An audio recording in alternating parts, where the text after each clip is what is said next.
ayan mga kasikap, pakita ko dyan sa unahan, no? Ayan, dalawang rebar cage na yan dun sa kabila. Ganon din dun sa tawid, dalawang rebar cage na yan. Tapos nilagyan nila ng mga plastic barrier pa ikot patungo dun. Unified Grand Central Common Station dyan sa harapan. At ito, yung pavement na nire-repair dito, no? Dito yung mga heavy equipment. So di ko alam kung anong contractor yung gumagawa dito. Ito yung footbridge.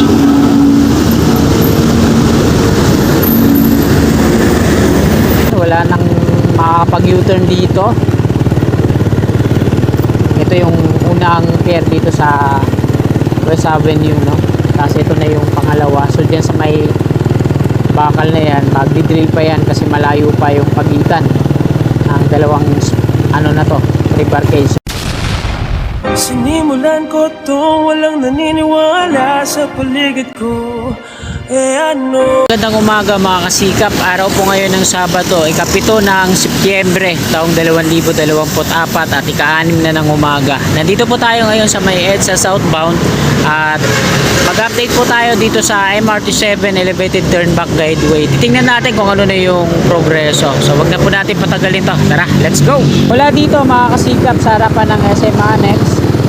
Binabakbak nila yung pavement dyan sa may P2P bus. Tapos yung mga center island, yan, ginagawa dito.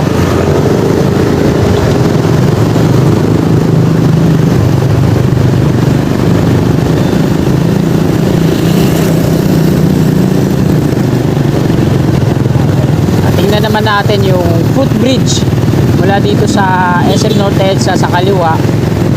Patawid yan dito sa kanan, sa may Save More. Andyan yung mga workers, oh. Nilagyan nila ng barrier. Bali, kumipot yung highway dito sa EDSA southbound. Nire-repair nila yung pavement pala. Kaya nilagyan ng mga cushion. Kinuha yung isang lane sa kabila, sa kaliwa. Ayan, oh. Ito naman yung footbridge. Hindi pa na poporing yung beam dito sa kanan.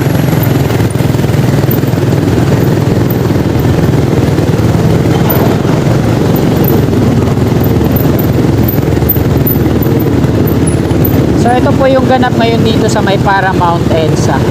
Dalawa na yung rebar cage na naitirik nila dito sa EDSA mismo, Paramount. Ayun, oh, yung magka-partner na sasalo doon sa kabila. Pero dahil nga mahaba yung distansya mula dito sa harapan natin patungo doon sa may kabila, northbound, magkakaroon po talaga ng isa pang rebar cage diyan sa may bandang gitna. Kasi lalagpas diyan sa viaduct ng LRT1 yung magiging viaduct niya patungo dito sa kanan. Pakita ko diyan sa unahan, no? Ayan, dalawang rebar cage na yan doon sa kabila. Ganon din doon sa tawid, dalawang rebar cage na yan. Tapos nilagyan nila ng mga plastic barrier pa ikot patungo doon. Unified Grand Central Common Station diyan sa harapan. At ito, yung pavement na nire-repair dito, no? Dito yung mga heavy equipment. So di ko alam kung anong contractor yung gumagawa dito. Ito yung footbridge.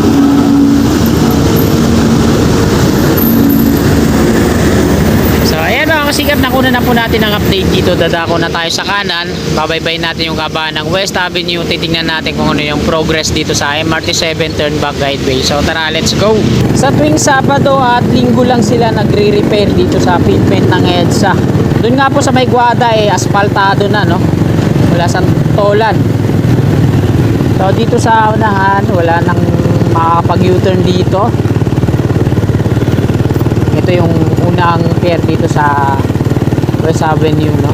Tapos ito na yung pangalawa. So dyan sa may bakal na yan, magdi-drill pa yan kasi malayo pa yung pagitan ng dalawang rebar cage. So dito din pansin natin na magdi-drill pa sila dyan.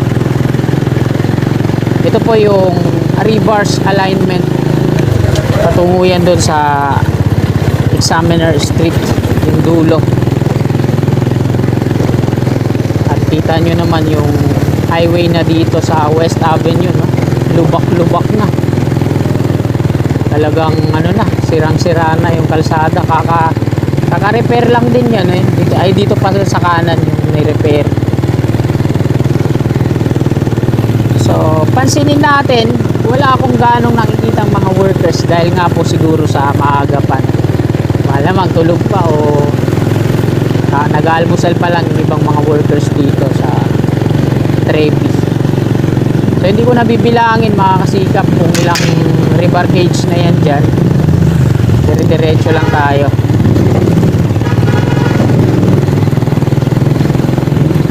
At nandito na yung pile boring machine ng Trevi sa unahan.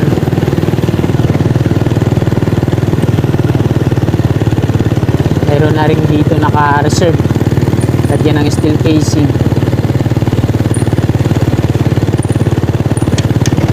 So ito na yung susunod nilang i-drill sa part na to. Naka ano na yung drilling bucket na gagamitin. So dito nga ayan oh, i-start na oh. Tinakpak na ng jackhammer para mabilis nang i-drill. So dyan sa may barrier na ano tagabuhat nila na mga steel casing, nandun na yung susunod. Kasi ito yung mga nandito sa gitna, malapit na rin yan. Sunod-sunod na yan nila ang i-drill hanggang doon sa dulo sa may examiner.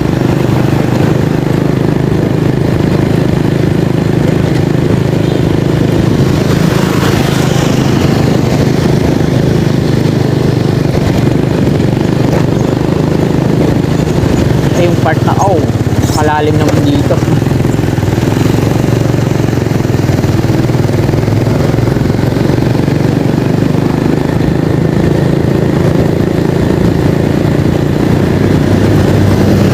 So ayan mga kasikap, ayun na yung examiner street sa may dulo yung may plastic barrier at kakaliwa ko dyan palabas ng Quezon Avenue.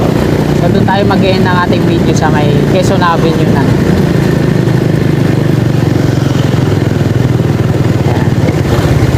Ayan oh, lubog na nga dito.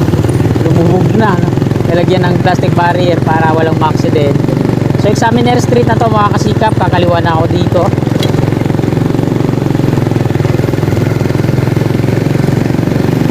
Tapos doon na tayo mag-end ng ating video sa may Quezon Avenue. Patungo ako ngayon sa Taguig. So sundan natin ang update ulit dito sa Lunes.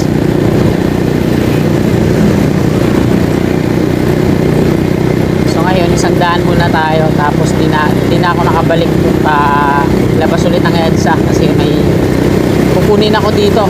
Inutusan ako ng amo ko. May kunin daw akong mga documents.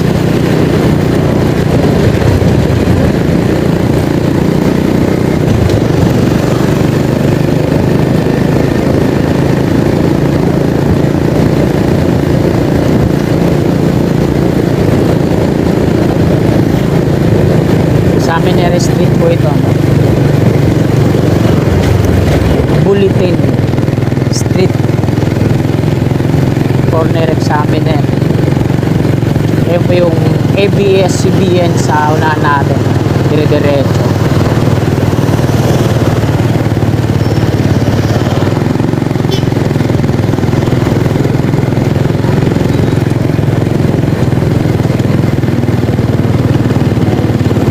Tawid kalsada, diretso po yung ano niyan, Starbucks. Tapos tawid ng bahay ni Kuya.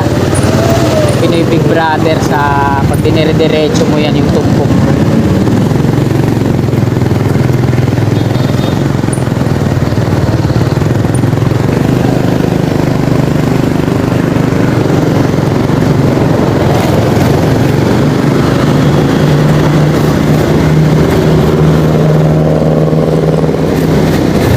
Okay, nandito na tayo sa Quezon Avenue at nandito yung bahay na kukuha ko ng mga documents, kaibigan ng amo ko.